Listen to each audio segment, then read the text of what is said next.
Hello and welcome to the Lost World Minutes, the minute-by-minute podcast reviewing the 1997 sequel to Jurassic Park, 1 minute at a time. I'm Brad, and tonight I'm joined by Dave. Hey, what's up? Not a lot, sir. How are you? Good. That's the way. Today we are discussing minute 4 of the Lost World Jurassic Park. Do you want to talk briefly about the set photos that have come up?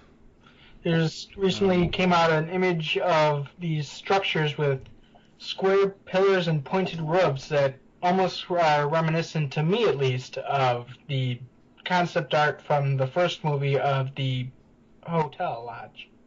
Yeah, it's been an interesting week or so. Production started filming on Ancient Futures, or the Jurassic World sequel. We've had some set photos from where they're filming over in England, and yeah, some of the set design still in construction, hasn't been dressed, which I suppose will be the what will really tell us where, when, what it is. If they're going to throw thatched roofs on top, whether it's going to be sort of debris thrown over it and dirtied up. So yeah, it does have that square, like triangular, or that pitch square roof, like that original concept art. I thought the walls between those towers looked very Jurassic World, sort of like in the off Main Street towards T-Rex Kingdom. Yeah, it did. And that sort of thing. But I'd have to rewatch Jurassic World because I can't remember if they had those sort of square buildings along the walls or not. But it is a good time. We are getting into filming, and a couple of people are braving the security guards and getting on set. Mm-hmm. So yeah, I want to say that there was structures like that, but I can't say for sure. But I do want to say that there was. And another image that I saw was it was this pit that was being dug in the middle of the jungle in Hawaii, in one of the islands of Hawaii. Can't remember if they specified which one it was, if it was Oahu or Kauai. But there's pine trees around it, which I thought was interesting because there are some sections of the Hawaiian Islands that do have pines, which you actually can see on Kepukai Beach where they filmed the Kathy Bowman attack. yeah, where we are now in the minutes. Mm-hmm. Yep.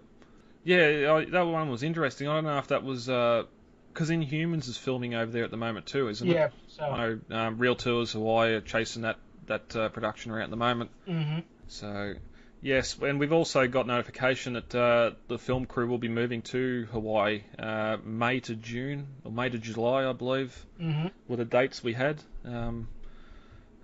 So it'll be interesting to see what happens over there and how much the islands take place in the new sequel. Hopefully, from my side of things, hopefully a lot, but hopefully it's just not helicopter shots and background plates for CG. Yeah, hopefully.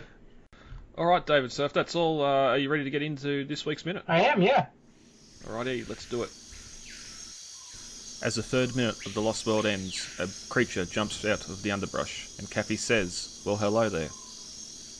As the fourth minute of the Lost World starts, Kathy kneels down, while asking, "What are you, some sort of bird or something?" At 3 minutes and 10 seconds, she asks the creature if it's hungry, and offers the creature some of her sandwich, saying, "Take a bite, it's roast beef, it's good." At 3 minutes and 16 seconds, the creature takes the roast beef and eats it quickly. At 3 minutes and 17 seconds, Kathy stands back up and turns to shout down the beach, "Mummy, Daddy, you've got to come see this, I found something." At 3 minutes and 22 seconds, she turns back to the creature, and we hear a lot more cheeping and chirping. A startled look comes across her face. At 3 minutes and 27 seconds, we pull back to reveal a lot more animals are now surrounding her, and the music begins to get more ominous.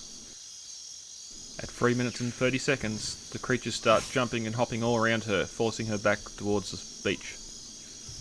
At 3 minutes and 32 seconds, we cut back to the picnic area, her mother yelling down the beach towards Kathy, "Kathy darling, lunch is ready."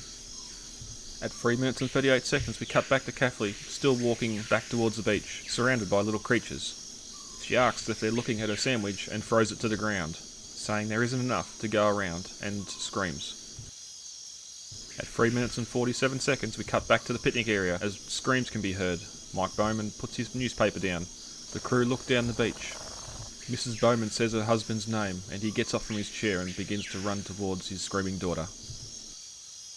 At 3 minutes and 55 seconds, we pull back down the beach and see the crew and parents running towards the screaming girl. At 3 minutes and 58 seconds, they arrive on the scene and we can hear Mike Bowman telling the crew to get it away from her nose. And this ends the 4th minute of The Lost World. A bit of one-on-one between Kathy and the Marquettes this episode, or the little animatronics compies. Yep, the rod puppet that they used this time. And then they just edited out the rods. Yep, and they also have the bladders in their torsos as well, so they can have the breathing effect. Mm-hmm.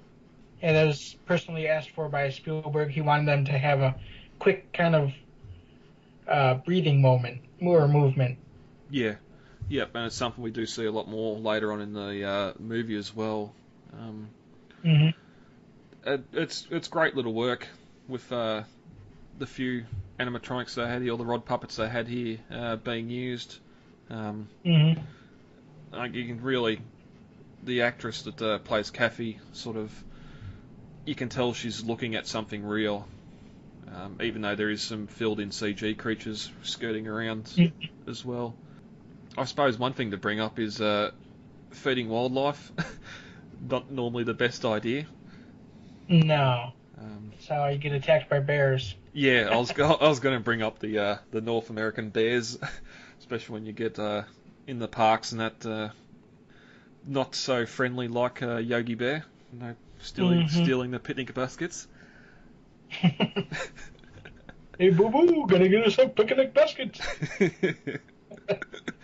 Only if we could dub that over as the compies taking the roast beef. I thought it was interesting how they had made the compies kind of swarm, almost like a cockroach movement, where you drop one piece of roast beef and they all rush over to that one piece, almost like a pigeon. You know? I definitely thought almost pigeons. Like pigeons in the park. Yep. I also found it interesting that... Oh, sorry, go ahead. I suppose chickens also, if you throw seed out in a chicken coop, they all sort of run to it as well. Yeah, but you're saying? I was going to say, I also find it interesting that they included a shot of the Kipukai Beach holds one of the few sections of pine trees that are on Kauai, where Kipukai Beach is. So I thought it was interesting that they kind of included that just for continuity later when they film in the redwoods. Yeah, yep. I also want to point out, I think it's interesting that this scene has the only F-bomb ever spoken in the franchise, and you can barely hear it. You can really only hear it on the Blu-ray version, where you got the really good sound quality, but you hear Paul Bauman yell, "Get it away from her nose," and then he drops an F-bomb. Oh, really? Or at least something that starts with an F and ends in UCK. Is that when they arrive on the scene before the mother screams? Yeah. Okay. I'll be listening to that a little bit more closely. Oh, that is interesting. At the end of the 4th minute, we've pretty much ended the inciting incident for The Lost World. The only thing missing now, going into minute 5, is Deirdre Bowman screaming, and the smash cut to Malcolm, which we'll get to next week.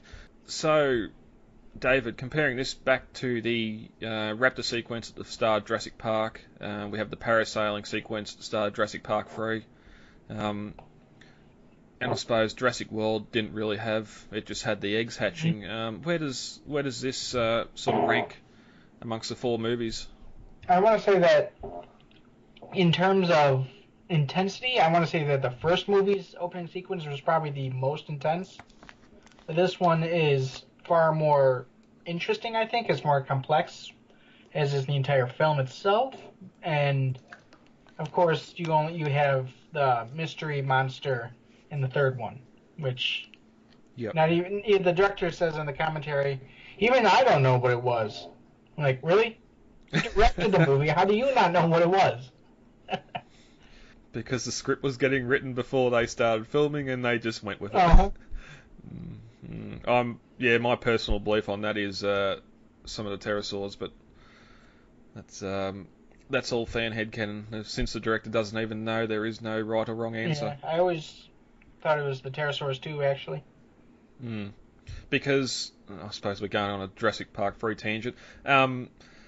We see him at the end of Lost World. We'll see him at the end of this podcast, they attacked the boat there. I do believe that they're just nesting in the aviary, that they're not actually locked in there. Because we were going to get them in the final sequence of The Lost World as well before it was changed to the San Diego thing. So my headcanon is that there is a hole other than the gate that... Well, there is actually... Amanda. There is actually two varieties of pteranodon on the island. There's the ones that we see in Jurassic Park 3 in the aviary, and they're bigger and more robust, and they have teeth.